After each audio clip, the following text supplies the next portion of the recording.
الحمد لله وكفى وسلام على عباده الذين اصطفى وعلى آله وأصحابه البررة الأتقياء. أما بعد فأعوذ بالله من الشيطان الرجيم. بسم الله الرحمن الرحيم.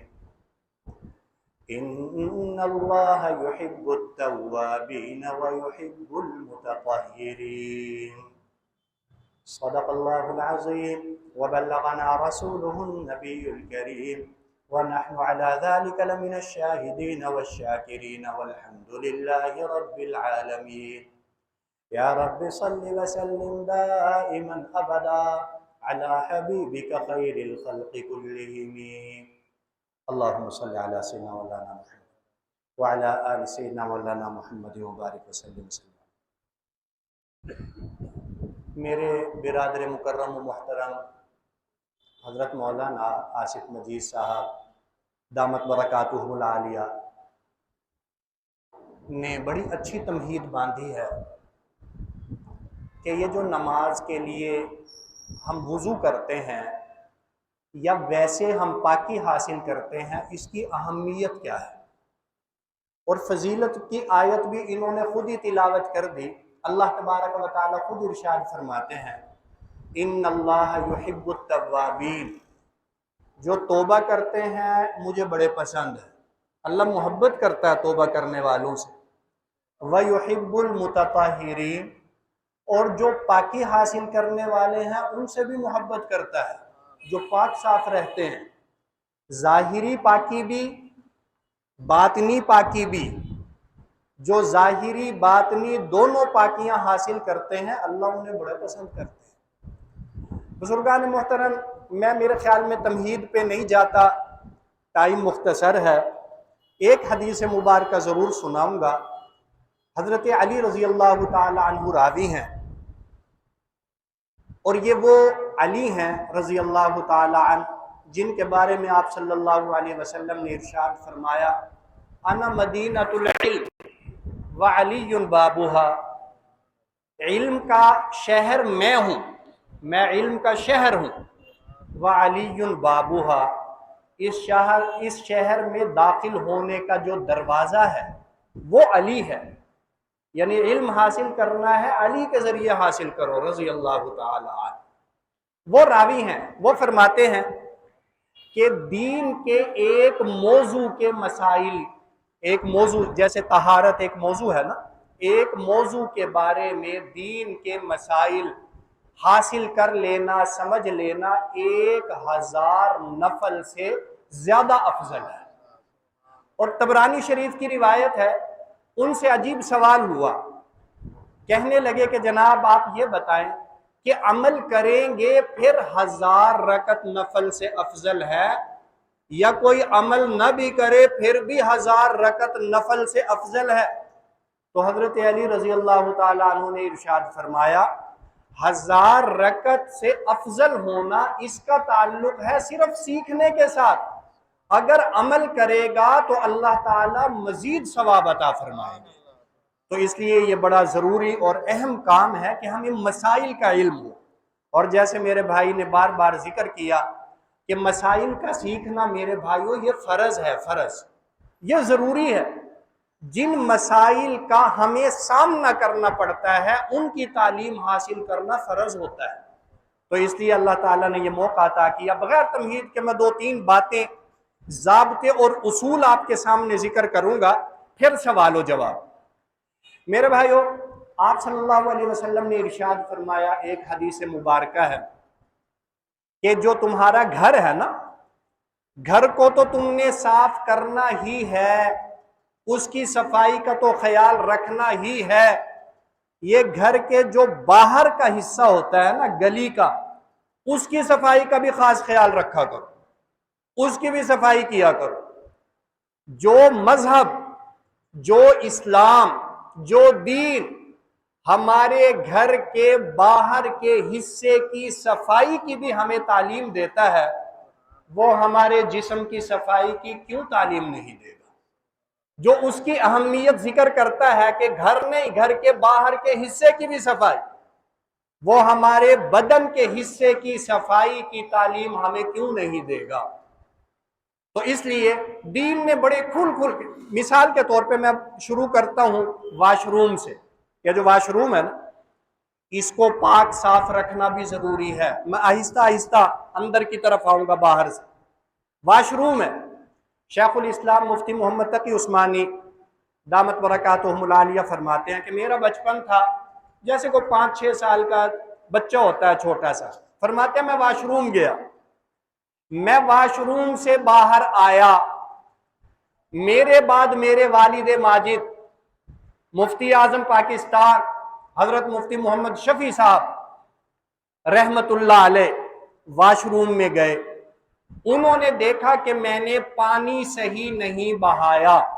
واش روم کے بعد پانی بہانا ہوتا ہے. بچے تھے، چھوٹے تھے، ظاہر ہے اتنا پتہ نہیں تھا چیزوں کا. انہوں نے دیکھا کہ میں نے پانی صحیح نہیں بہایا. انہوں نے مجھے بلایا اور بلا کے کہا کہ تقی میاں، تمہیں پتہ ہے واش روم میں جانے کے بعد پانی نہ بہانا یہ صرف گناہ نہیں، گناہ کبیرہ ہے، کیونکہ تمہارے بعد جانے والے کو اس سے تکلیف ہوگی. تم بعد میں جانے والے کی تکلیف اور ایذا کا سبب بنے ہو. یہ تم نے صرف گناہ نہیں کیا، گناہ کبیرہ کیا ہے. لہٰذا میں آپ سے گزارش کروں گا کہ واش روم بالخصوص پبلک مقام جو ہوتا ہے، جیسے مسجد ہوتی ہے، مدرسہ ہوتا ہے، کہیں ہم کسی اڈے پہ ایئرپورٹ پہ جاتے ہیں، وہاں کے جو واش روم ہے صفائی کا خاص خیال رکھیں. اور اللہ ہمیں ظرف دے، ہمیں حوصلہ دے. ہم میں سے ہر کسی نے نام سنا ہوگا شیخ الاسلام مولانا حسین احمد مدنی، شیخ العرب شیخ العجم مولانا حسین احمد مدنی رحمت اللہ علیہ. اور دنیاوی حساب سے بھی ان کا وہ مقام تھا کہ قائد اعظم کو ٹکر دے دی. جس بندے کے بارے میں علامہ اقبال کو لکھنا پڑا، جس بندے کے خلاف فتویٰ لینے کے لیے نواب زادہ لیاقت علی خان کو دارالعلوم دیوبند کے صدر مفتی محمد شفیع صاحب کے پاس جانا پڑا، کیا اس شخص کا مقام ہوگا؟ اور دینی حساب سے وہ شخص دارالعلوم دیوبند کا شیخ الحدیث. ٹرین میں بیٹھے سفر کر رہے تھے، اچانک اٹھے، ساتھ خادم بھی تھے، اٹھے واش روم جو ٹرین کا ہوتا ہے اس میں گئے. تھوڑی دیر بعد وہاں سے باہر آئے اور اپنے سامنے بیٹھے ہوئے ایک آدمی سے کہنے لگے کہ بھائی جان واش روم صاف ہو گیا، آپ نے ضرورت پوری کرنی آپ پوری کر لیں. تو خادم بڑے حیران ہوئے، کہنے لگے حضرت کیا مطلب؟ فرمایا کہ بھئی میں نے اس کو دیکھا تھا، یہ گیا تھا واش روم، دروازہ کھولا، اندر نہیں گئے، تو مجھے اندازہ ہو گیا کہ واش روم صاف نہیں ہے. آ کے بیٹھ گئے، اب ظاہر ہے تو تبھی تقاضا ہے، پریشان ہوں گے. تو میں اندر گیا، میں نے واش روم صاف کیا. صاف کرنے کے بعد میں نے آ کے اس بندے سے کہا کہ آپ جائیں اپنی ضرورت پوری کریں. چنانچہ وہ آدمی اتنا متاثر ہوا، اتنا متاثر ہوا، اتنا متاثر ہوا، بار بار اس نے اس کا اظہار کیا کہ حضرت میں نے ایسا بندہ نہیں دیکھا جو دوسرے کی ضرورت کو سامنے رکھ کر اس کے لیے واش روم تک کو صاف کرے. تو اگر اللہ تبارک و تعالی ہمیں یہ ظرف عطا فرمائے، واش روم بند ہے، آپ کے حلقے سے پانی ڈالنے سے کھل سکتا ہے، آپ کھولیں. اور کم سے کم یہ ضرور ہو کہ ہم واش روم کی بندش کا ذریعہ نہ بنیں. اپنا تقاضا پورا کریں، تقاضا پورا کرنے کے بعد واش روم میں پانی بہا. تو بزرگان محترم، واش روم، اس کے بعد آگے آ جائے ہمارے جو چیزیں ہوتی ہیں، جیسے مثال کے طور پہ یہ یہاں صف بچھی ہوئی ہے، زمین ہے، ان میں اگر ناپاکی لگ جائے، کپڑا ہے اس کو ناپاکی لگ جائے، یہ پاک کرنے کا ایک ہی طریقہ ہے، اصول ایک ہے، وہ کیا کہ جو ناپاکی لگی ہے وہ ناپاکی ختم ہو جائے. مثال کے طور پہ یہاں پاخانہ لگا تو ہمیں نظر آ رہا ہے پاخانہ لگا ہے، پاخانہ صاف ہو جائے گا، نظر آ جائے گا پاخانہ صاف ہو گیا. ایک دفعہ دھونے سے صاف ہو، ایک دفعہ دھو لیں گے، 2 دفعہ سے صاف ہو 2 دفعہ دھو لیں گے، 3 دفعہ سے صاف ہو 3 دفعہ دھو لیں گے۔ اس کو صاف کرنا مقصود ہے، پخانے کو ختم کرنا مقصود ہے۔ یہاں پیشاب لگ گیا، پیشاب نظر نہیں آتا، یہاں لگا، اس کو دور کرنا یہ پاک کرنے کے لیے ضروری ہے۔ دور کرنا پیشاب کو، پیشاب دور کیسے ہوگا؟ 3 دفعہ نچوڑ لیں، پانی بہائیں، نچوڑ لیں، یقین ہے تقریباً 1 دفعہ ہی سے پیشاب نکل جائے گا، تھوڑا بہت رہ گیا دوبارہ پھر نچوڑ لیں، پھر کوئی خدا نخواستہ کوئی ذرہ رہ گیا، کوئی تھوڑا سا حصہ رہ گیا، تیسری دفعہ نچوڑ لیں۔ مقصد یہ ہے کہ جو ناپاکی لگی ہے وہ ناپاکی دور ہو جائے، کپڑا پاک ہو جائے۔ جسم کو لگے ناپاکی دور ہوگی، جسم پاک۔ یہاں جائے نماز پہ ناپاکی لگ گئی، جائے نماز سے ناپاکی کو اصول یہ اصول یاد رکھنا، آگے میں پھر مسائل بتاتا ہوں آپ کو۔ اصول یہ ہے کہ ناپاکی کو ہم دور کریں گے، ناپاکی دور ہوگی چیز پاک ہو جائے گی، بدن ہوگا بدن پاک، کپڑا ہوگا کپڑا پاک، صف ہوگی صف پاک، جائے نماز ہوگی جائے نماز پاک۔ اصول یہ ہے کہ ناپاکی کو، نجاست کو ختم کر دیا جائے۔ اب نجاست ختم کیسے ہوگی؟ ہمارے ہاں بعض اوقات ناپاکی کو دور کرنے کے لیے پانی کا استعمال کرتے ہیں، جیسے میں نے عرض کیا یہاں ناپاکی لگی، آپ نے پانی لیا، پانی سے ناپاکی کو دور کر دیا، آپ کو خیال پیدا ہوا کہ ناپاکی کپڑے کے اندر سرایت کر گئی ہے، آپ نے کپڑے کو نچوڑ لیا، دوبارہ پھر کپڑے کو پانی کے نیچے کیا، پھر نچوڑ لیا، تیسری دفعہ پھر نچوڑ لیا، تو 3 دفعہ کے بعد آپ کو یقین ہو جانا چاہیے کہ آپ کا کپڑا پاک ہو گیا ہے۔ جسم پہ لگ گیا، یہاں سے ناپاکی کو دور کر دے، 1 دفعہ سے ناپاکی دور ہو گئی، آپ کا بدن پاک ہے، 3 دفعہ سے دور ہوئی، آپ کا بدن پاک ہے۔ خدا نخواستہ کوئی ناپاکی ایسی ہے، اچھا ایک اور بات بھی ہے، ایک ہوتی ہے ناپاکی، ایک ہوتا ہے اس ناپاکی کا رنگ۔ رنگ دور کرنا ضروری نہیں ہوتا، بعض اوقات ناپاکی ایسی ہوتی ہے۔ آپ صلی اللہ علیہ وسلم کی خدمت میں ایک خاتون حاضر ہوئی، مسئلہ پوچھا کہ یا رسول اللہ صلی اللہ علیہ وسلم، کپڑوں کے اوپر، شلوار کے اوپر وہ جو ماہواری کا خون ہوتا ہے خواتین کو، وہ لگ گیا، پاک کیسے ہوگا کپڑا؟ آپ صلی اللہ علیہ وسلم نے فرمایا اس کو دھو لیا جائے۔ انہوں نے سوال کیا کہ رنگ تو باقی رہے گا، خون لگا، بلڈ لگا۔ آپ صلی اللہ علیہ وسلم نے فرمایا کہ جو خون کا رنگ ہے، رنگ کا کوئی اعتبار نہیں، رنگ کا کوئی اعتبار نہیں، رنگ باقی بھی رہے، اس کے باوجود جب آپ کو یہ پتہ چل گیا کہ خون نکل گیا، ناپاکی وہاں سے دور ہو گئی، تو آپ کی شلوار، آپ کا کپڑا پاک ہو جائے گا۔ تو اس لیے نجاست، اب ہمارے ہاں یا تو پانی کے ذریعے نجاست دور ہوتی ہے یا کیمیکلز کے ذریعے۔ اب جیسے حضرت نے ذکر کیا واشنگ مشین کا، واشنگ مشینیں 2-3 طرح کی ہوتی ہیں۔ ایک واشنگ مشین تو وہ ہوتی ہے نا جس میں ہم کپڑا ڈال دیتے ہیں، نچوڑنا خود پڑتا ہے۔ اس میں کپڑے دھونے کے 2 طریقے ہیں، یا تو آپ یہ اس بات کا خاص خیال رکھیں کہ جو کپڑا ناپاک ہے پہلے اسے الگ سے پاک کر کے پھر مشین کے اندر ڈالا جائے۔ مثلا کپڑا یہ ناپاک ہے، یہاں ناپاکی لگی ہوئی ہے، کپڑا میلا بھی ہے، تو پہلے اس جگہ کو آپ اچھی طرح دھو کر نجاست کو دور کر دے، آپ کا کپڑا پاک ہو جائے گا، پھر اسے باقی پاک کپڑوں کے ساتھ مشین کے اندر ڈال دیں۔ اور اگر آپ نے مکس کپڑے، پاک تھے ناپاک تھے، مشین کے اندر ڈال دیے اور مشین چلی ہے، تو آپ کے پاک کپڑے ناپاک کپڑے اب تمام کو 3 دفعہ نچوڑنا ضروری ہوگا۔ آپ مشین اس کو وہ گھمائے گی، گھمانے کے بعد آپ 3 دفعہ نچوڑیں گے کپڑے کو، پاک اور ناپاک کپڑے اگر مکس ہو گئے۔ اگر مکس نہیں، آپ کو پتا ہے کہ یہ کپڑا ناپاک ہے اور اس جگہ سے ناپاک ہے، آپ وہ جگہ دھو لیں گے۔ یا اگر آپ کو پتا ہے کہ یہ کپڑا ناپاک ہے، کہاں سے ناپاک ہے آپ کو نہیں پتا، آپ پورے کپڑے کو پہلے 3 دفعہ نچوڑ لیں کہ نجاست جو ہے وہ نکل جائے، اس کے بعد اسے جو ہے وہ دھو لیں۔ اچھا ایک آٹومیٹک مشین ہوتی ہے جس میں وہ پانی خود لیتی ہے، اس میں آپشن ہوتی ہے نا 3 دفعہ پانی لینے کا، تو 3 دفعہ پانی کے اوپر کلک کر کے اس کو 3 دفعہ کے پانی کے اوپر لگا دیں، وہ مشین خود ہی ایک دفعہ پانی لے گی، خود ہی نچوڑے گی، پانی آگے چلا جائے گا، نیا پانی لے لے گی، تیسری دفعہ نیا پانی لے لے گی، تو وہ کپڑے مشین خود نچوڑتی ہے، وہ بھی مشین کے 3 دفعہ نچوڑنے سے پاک ہو جاتے ہیں۔ اسی طرح ڈرائی کلین ہوتا ہے، ڈرائی کلین میں پانی نہیں، کیمیکلز استعمال ہوتے ہیں۔ تو میں نے پہلے آپ کو اصول بتایا کہ نجاست ختم کرنا، ڈرائی کلین میں بھی نجاست ختم ہو جاتی ہے، کیمیکلز کے ذریعے نجاست کو اندر سے چوس لیا جاتا ہے، ختم کر دیا جاتا ہے، نجاست ختم ہو جائے گی۔ بظاہر اب پانی کا استعمال نہیں ہوا، کیمیکلز کے ذریعے ہو گیا۔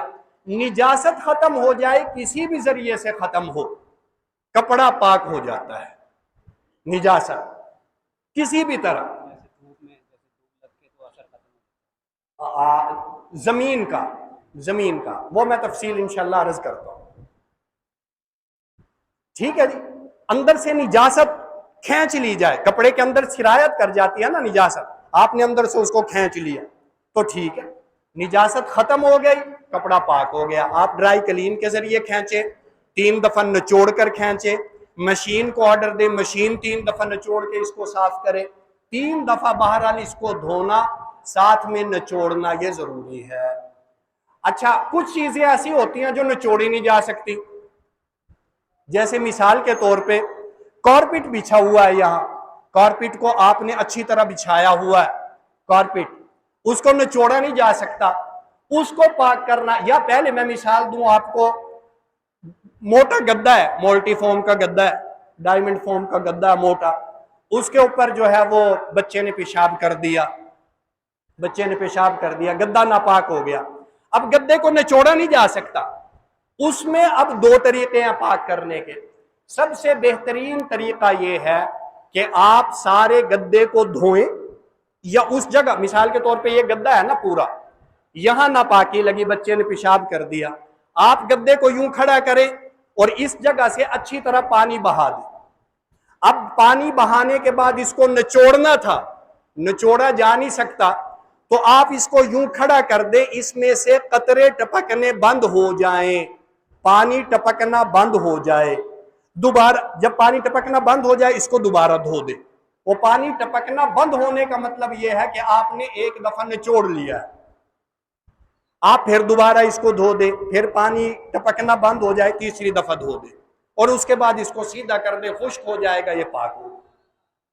اور کچھ چیزیں ایسی ہوتی ہیں جنہیں ہم جو ہے وہ اٹھا نہیں سکتے، گدے کو تو ہم نے اٹھا لیا، مثال کے طور پہ یہاں کارپیٹ بچھا ہوا ہے، کارپیٹ پہ اس جگہ بچے نے پیشاب کر دیا، اب آپ سارا کارپیٹ اٹھائیں، اٹھا کے دھوئیں، خشک کریں، دوبارہ بچھائیں، ظاہر ہے مشکل، ہم کیسے بچھائیں گے، بچھانے کے لیے باہر سے بندہ بلانا پڑے گا۔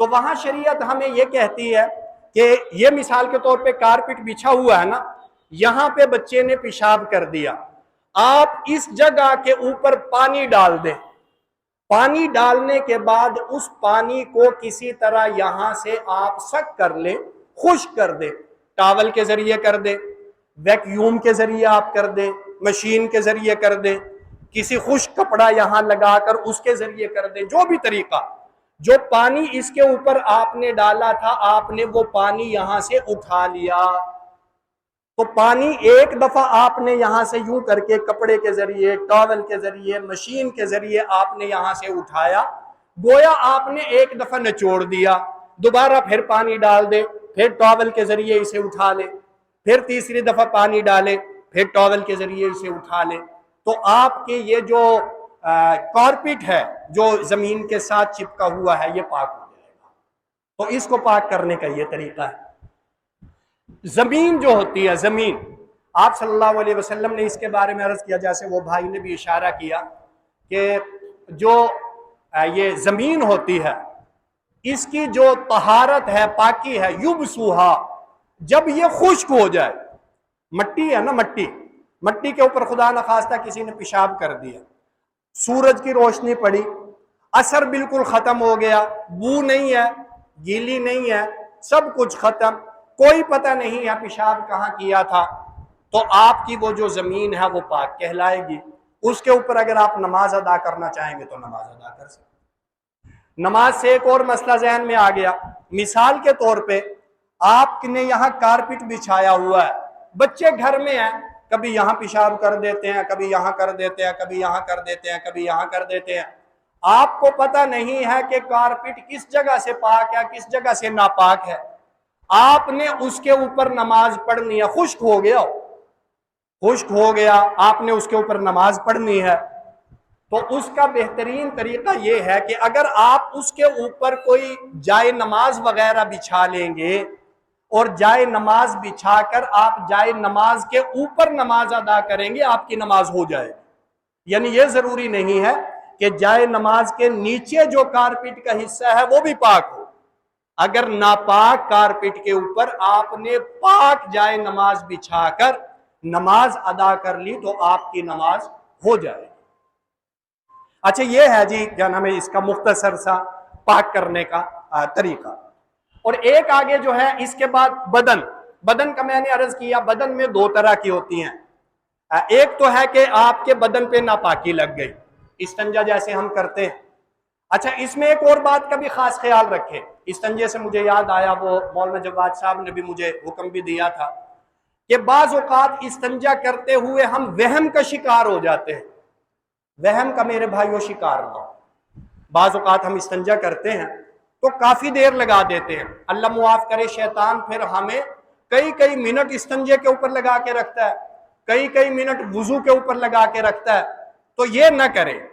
جب آپ نے 3 دفعہ استنجا کر لیا، پانی یعنی بہا دیا، 3 دفعہ اچھی طرح آپ نے ہاتھ سے صاف کر دیا، آپ کا استنجا ہو گیا، وہم میں بھی نہ پڑے، لیکن استنجے کو ادھورا بھی نہ چھوڑے کہ خدا نہ خواستہ ابھی آپ کو شکی ہے پتہ نہیں نجاست گئی ہے یا نہیں گئی، ختم ہوئی یا نہیں، آپ اٹھ جائیں، نہیں، اپنی تسلی کر لے، البتہ وہم میں نہ پڑے۔ وہم میں پڑھنا ایک الگ طرح کی غلطی ہے اور ادھورا چھوڑ دینا یہ الگ طرح کی غلطی ہے، دونوں کے درمیان میں اپنی تسلی کر لے اور وہم کی طرف جانے سے خود کو روکے۔ تو استنجا جو ہے نجاست کہیں بھی لگ جائے آپ اس کو پانی کے ذریعے دھو دیں گے، نجاست ختم ہو جائے گی، آپ کا بدن جو ہے وہ پاک ہو جائے گا۔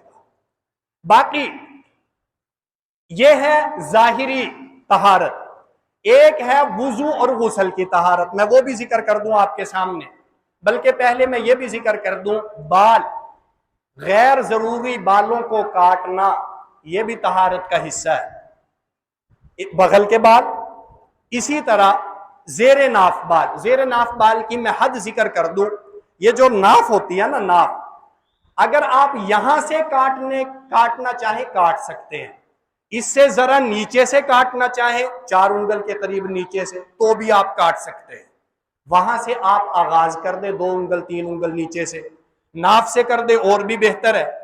آپ اس کو جو ہے وہ پاخانے کی جو جگہ ہے، پاخانے کی جگہ کو بھی وہاں جو بال ہیں اس کو بھی صاف کر لیں، بہتر یہ بھی ہے، یہ بھی بہتر ہے کہ آپ پاخانے کے ارد گرد کی جو جگہ ہے وہاں سے بھی بالوں کو صاف کریں۔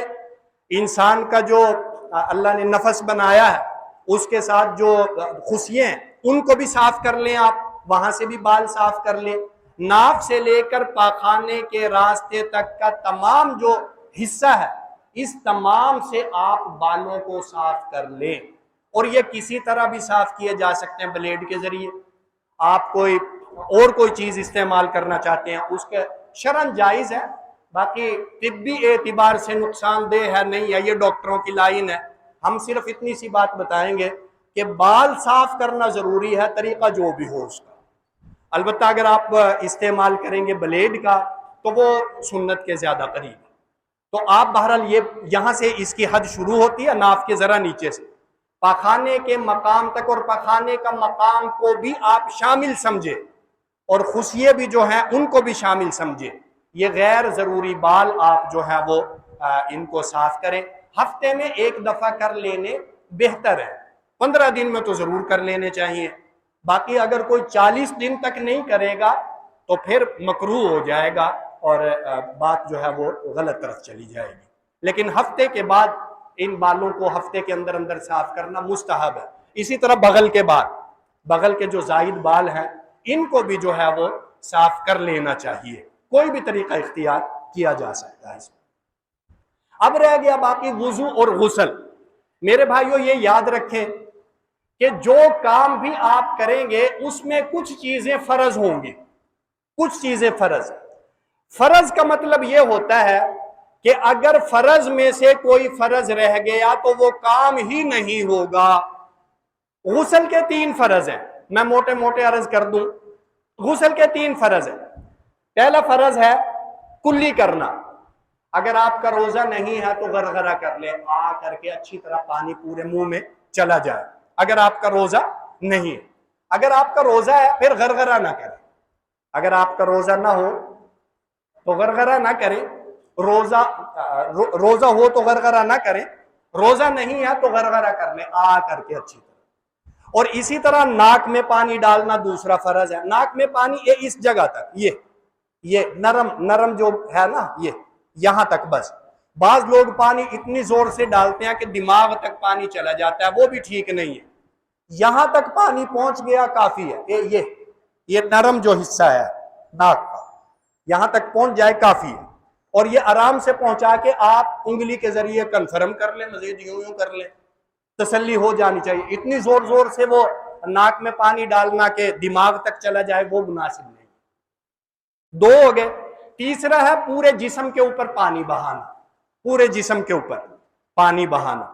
باقی سنت یہ ہے کہ جب آپ واش روم میں جائیں غسل کرنے کے لیے, سنت طریقہ یہ ہے سب سے پہلے آپ ہاتھ دھویں, استنجا کریں. استنجا, کہیں ناپاکی لگی ہوئی ہے ناپاکی کو دھویں. اور اس کے بعد آپ وضو کریں. وضو میں پھر دوبارہ ہاتھ دھوئیں گے. وضو کریں پورا وضو, پاؤں بھی دھو لے. وہ جو پہلے حکم تھا نا کہ پاؤں بعد میں دھو لے, اس کی اب ضرورت نہیں کیونکہ ہمارے واش روم صاف ستھرے ہوتے ہیں. پاؤں بھی دھو لے, پورا وضو کریں, مسح بھی کریں, پاؤں بھی دھو لے. اور اس کے بعد اپنے جسم کے اوپر پانی بہائیں, پورے جسم کے اوپر, دائیں طرف پہلے بائیں طرف بعد میں. اور آپ کا جو ہے وہ غسل سنت کے مطابق ادا ہو جائے گا. پھر آپ صابن لگائیں, شیمپو لگائیں, جو بھی آپ نے کرنا ہے وہ کر لیں. اچھا اب رہ گیا وضو. وضو کے 4 فرض ہے. وضو کے 4 فرض. ایک فرض ہے یہ چہرہ دھونا, یہ. دوسرا فرض ہے یہ بازو یہاں تک کوہنیوں سمیت, کونیاں شامل ہے, دھونی ہے, یہ کونی یہاں تک دھونا ہے. تیسرا ہے مسح کرنا, مسح. چوتھا ہے پاؤں کو جو ہے وہ دھونا ٹخنوں سمیت, ٹخنے ہے نا, ٹخنوں سمیت دھونا. اچھا اب میرا آپ سے سوال ہے, ایک آدمی نہاتا ہے, گیا واش روم میں گیا, جلدی جلدی اس نے کلی کی, ناک میں پانی ڈالا, جلدی جلدی نہایا, اس کا وضو ہو گیا یا نہیں ہوا؟ یہ سوال اب آپ سے, آپ بتائیں. ہے جی, کچھ کہہ رہے ہو گیا, کچھ کہہ رہے نہیں ہوا. نہیں ہوا. وہ بیٹا کہہ رہا نہیں ہوا. کیوں نہیں ہوا بیٹا, بتاؤ وجہ. اس نے مسح نہیں کیا. دیکھو کتنی اچھی بات کی اس نے, دیکھو لوجیکل بات کی ہے. مسح کرنا فرض تھا نا, اس نے نہیں کیا. لیکن بیٹا یہ اصول یاد رکھے کہ مسح جو اعلیٰ چیز ہوتی ہے نا, اس میں ادنا چیز خود بخود آ جاتی ہے. تو جب ہم نے اپنے سر کو دھو لیا, اس کو دھو لیا, تو اس کے اندر مسح خود بخود آ جاتا ہے. تو جو ادنا چیز ہے وہ اعلیٰ چیز کے اندر خود بخود آ جاتی ہے. تو اب ہم نے جو مسح تھا نا بیٹا, وہ مسح پایا گیا, کیونکہ مسح تو صرف گیلا کرنا تھا نا, ہم نے تو اس کو باقاعدہ دھویا ہے. باقاعدہ دھونے میں گیلا ہونا خود بخود پایا گیا, تو لہٰذا بیٹا اس کا وضو ہو جائے گا.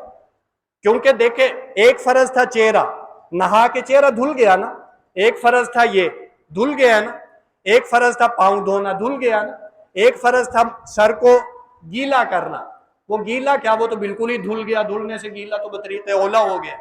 لہٰذا وضو کے فرائض سارے پورے ہو گئے, اور اس کا جو ہے وہ وضو جو. اب ہم سے لوگ پوچھتے ہیں عام طور سے کہ جی گرمی تھی, میں جلدی جلدی آیا, میں نہایا, غسل فرض نہیں تھا, ویسے ہی گرمی میں جیسے ہم نہاتے ہیں. اس کے بعد میں نے نماز ادا کر لی. نماز ادا کرنے کے بعد مفتی صاحب مجھے یاد آیا کہ میں نے تو وضو کیا ہی نہیں, میں نے تو وضو کیا ہی نہیں, میری نماز ہو گئی یا نہیں ہوئی؟ تو اس کا کیا جواب ہے کہ آپ کی نماز ہو گئی ہے. کیونکہ جب آپ نے جا کے نہانے کے لیے اپنے اوپر پانی ڈالا پورے جسم کے اوپر، آپ کا وضو خود بخود ہو گیا۔ البتہ نہانے کے لیے وضو کرنا سنت تھا، وہ طریقہ میں نے پہلے ذکر کر دیا۔ سنت یہ ہے آپ نہانے کے لیے جائیں، غسل کا نہانا یا ٹھنڈک حاصل کرنے کے لیے نہانا بلا وجہ جس کو ہم نہانا کہتے ہیں، آپ پہلے وضو کریں، یہ سنت ہے غسل کی، وضو کر لینا چاہیے، لیکن اگر آپ نے نہیں کیا تو کوئی بات نہیں۔ اچھا ایک اور مسئلہ،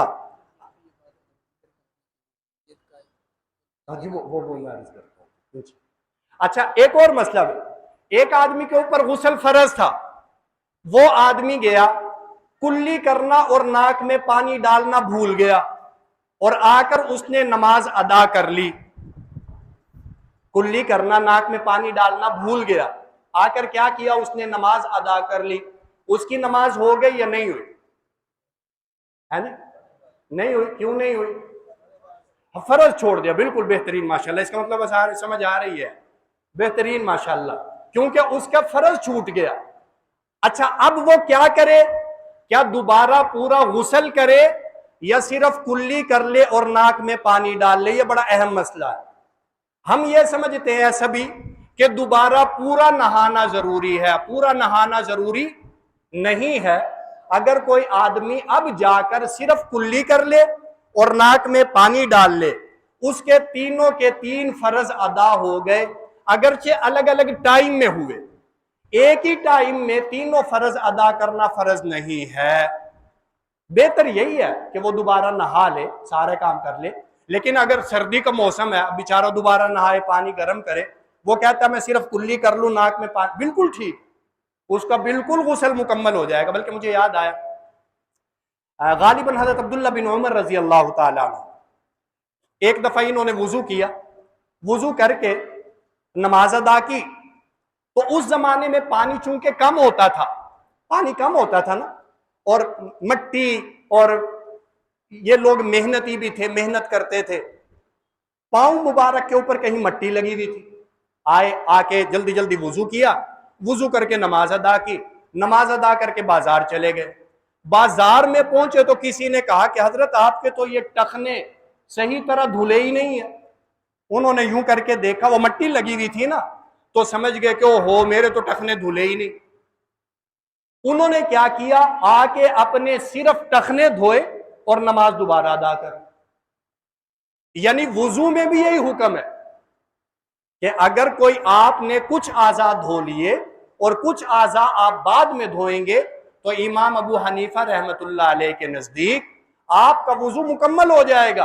اور غسل کا بھی یہی ہے، آپ نہا لیے، ناک میں پانی ڈالنا، کلی کرنا بھول گئے، کوئی بات نہیں ہے، دوبارہ آپ صرف کلی کر لیں، صرف ناک میں پانی ڈال لیں، آپ کا جو ہے وہ غسل ہو۔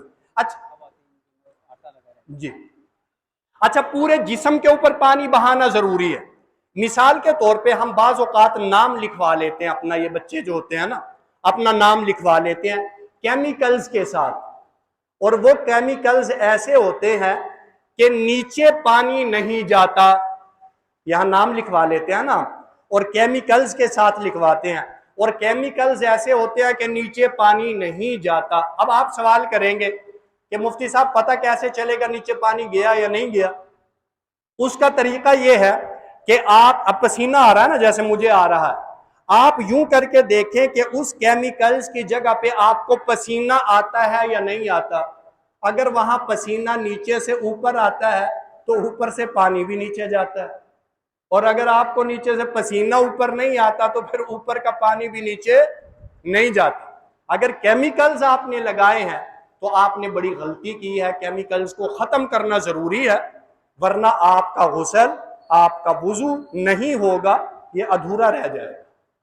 ہاں بغیر کیمیکلز کے اگر آپ نام لکھواتے ہیں، غلط وہ بھی ہے، نام نہیں لکھوانا چاہیے، لیکن آپ کا وضو غسل ہو جائے گا۔ بعض اوقات ایسی چیزیں لگ جاتی ہیں، مثال کے طور پہ یہ پینٹ ہے، پینٹ لگ گیا ہمارے یہاں اور پینٹ کے نیچے پانی نہیں جاتا، تو اب ہمارے ذمہ ضروری ہے کہ پہلے پینٹ کو دور کریں، پینٹ کو دور کریں۔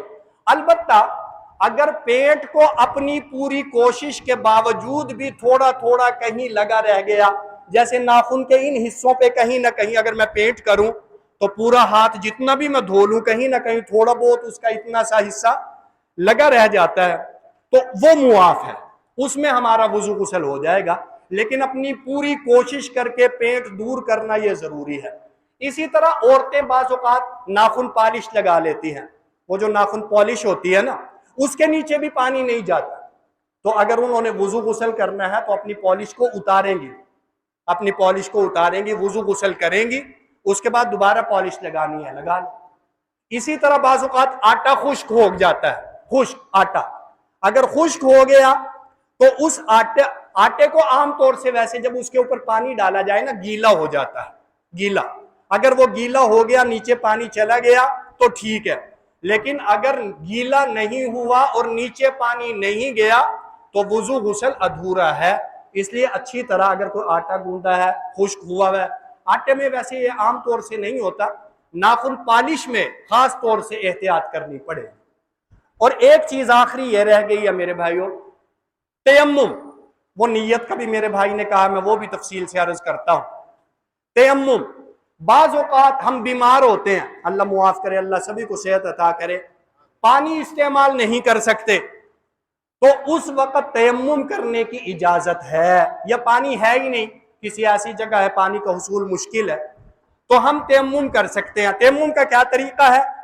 آپ مٹی کے اوپر، اچھا تیمم، اچھا میں جو مسائل ذکر کر رہا ہوں نا، امام ابو حنیفہ رحمۃ اللہ علیہ کی تحقیق کے ہیں، بعض دیگر اماموں کی تحقیق تھوڑی سی بعض اوقات مختلف بھی ہوتی ہے، ظاہر ہر انسان کی اپنی رائے ہے، تو امام ابو حنیفہ رحمۃ اللہ علیہ کی رائے کے مطابق میں ذکر کر رہا ہوں، کسی صاحب نے کسی اور کی رائے معلوم کرنی ہے تو بے شک بعد میں معلوم کر لیں۔ تو مٹی کے اوپر آپ ہاتھ ماریں، مٹی، پتھر کے اوپر بھی ہو سکتا ہے، پتھر کے اوپر آپ ہاتھ ماریں، ہاتھ مارنے کے بعد آپ اپنے ہاتھوں کو جھاڑیں کہ اگر مٹی لگ گئی ہے تو وہ، اور اس کے بعد یہ یوں کر لیں پورے چہرے کے اوپر ایک دفعہ، پھر اس کے بعد زمین کے اوپر، مٹی کے اوپر، پتھر کے اوپر ماریں، ہاتھوں کو جھاڑیں کہ مٹی نہ لگے۔ اب آپ اچھی طرح اگر یوں کر کے آپ کریں گے تو ٹھیک ہے، وہ جو طریقہ بتاتے ہیں ہمارے بزرگ حضرات، لیکن اگر آپ جو ہیں وہ ویسے جیسے ہوتا ہے یوں کر کے آرام سے آپ اپنے دونوں بازوؤں کو مسح کرنا چاہتے ہیں تو ٹھیک ہے، آپ کا تیمم ہو گیا۔ تیمم میں نیت کرنا ضروری ہے، بغیر نیت کے تیمم نہیں ہوتا۔ آپ نے وضو کا تیمم، اچھا غسل کا تیمم بھی یہی ہے، وضو کا تیمم بھی یہی ہے، آپ وضو کے تیمم کی نیت کریں گے آپ کا وضو ہو جائے گا، آپ غسل کے تیمم کی نیت کریں گے آپ کا غسل ہو جائے گا، بغیر نیت کے آپ کا نہ تیمم وضو کا ہوگا نہ تیمم غسل کا ہوگا۔ اور باقی یہ جو وضو غسل ہے نا، اس میں نیت کرنا امام ابو حنیفہ رحمۃ اللہ علیہ کے نزدیک ضروری نہیں ہے، کوئی بغیر نیت کے بھی غسل کر لے گا اس کا غسل ہو جائے گا، بغیر نیت کے وضو کر لے گا اس کا وضو ہو جائے گا، ثواب سے محروم رہے گا۔ ثواب حاصل کرنے کے لیے اسے وضو کی بھی نیت کرنی پڑے گی، غسل کی بھی نیت کرنی پڑے گی، اور تیمم کے لیے نیت کرنا ضروری ہے، شرط ہے۔ اگر کسی آدمی نے تیمم کی نیت نہیں کی تو اس کا تیمم نہیں ہوگا، نہ وضو کا ہوگا نہ غسل کا ہوگا۔ یہ موٹے موٹے میرے بھائیوں مسائل تھے، میں نے کہا کہ مختصر میں یہ چیزیں عرض کر دوں۔